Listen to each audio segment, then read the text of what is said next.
എപ്പോഴും പിള്ളേരിൽ വെച്ച് പണിയെടുക്കും. അവര് എന്നെ തോൽപ്പിച്ച് അവര് ജയിക്കണം. അപ്പോഴല്ലേ അവര് ആശാന്മാരാകുള്ളൂ.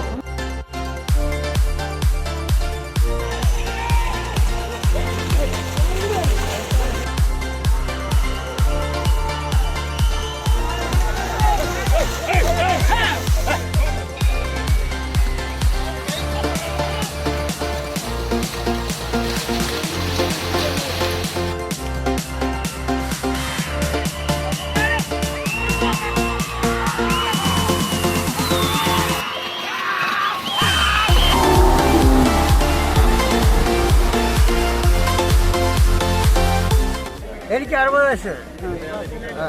44 വർഷമായി. എപ്പോഴും പിള്ളേരിൽ വെച്ച് പണിയെടുക്കും. അത് നമ്മുടെ കുട്ടികളല്ലേ വളർന്നു വരട്ടെ. അവര് എന്നെ തോൽപ്പിച്ച് അവര് ജയിക്കണം. അപ്പോഴല്ലേ അവര് ആശാന്മാരാകുള്ളൂ. അവർക്ക് തൊട്ട് പുറകെ ഞാൻ നിൽക്കുമ്പോ അവരൊന്നുമല്ല എന്റെ മുന്നിൽ. അതാണ് എന്റെ പണി. കന്നുകൂട്ട്.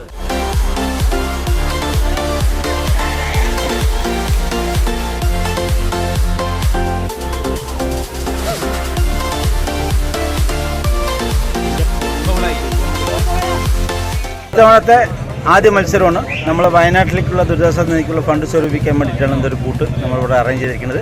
എല്ലാ ഉരുക്കൾക്കും പങ്കെടുക്കാൻ വേണ്ടി കഴിഞ്ഞിട്ടില്ല. എന്നാലും ഒരു 100 ജോഡി ഉരുക്കളോളം ഇവിടെ പങ്കെടുക്കുന്നുണ്ട്. അതിനുള്ള സാമ്പത്തിക കിട്ടുന്ന വരുമാനം ഞങ്ങൾ വയനാട്ടിലേക്കാണ് കൊടുക്കാനാണ് ഉദ്ദേശിക്കുന്നത്. ഇനി അടുത്തൊരു മത്സരം വെച്ചിട്ട് ഓണത്തിന് നമ്മൾ ഔട്ടും ദിവസം ചെതലിയിലും അതുപോലെ തന്നെ തോണിപ്പാടത്തും വെക്കുന്നുണ്ട്. അതിൽ കിട്ടുന്ന ബെനിഫിറ്റും നമ്മൾ വയനാട്ടിലേക്ക് കൊടുക്കാനാണ് നമ്മൾ എല്ലാവരുടെയും കന്നുടമസ്ഥന്മാരുടെയും കർഷകരുടെയും ഒരു തീരുമാനത്തിൽ എത്തിയിരിക്കുന്നത്.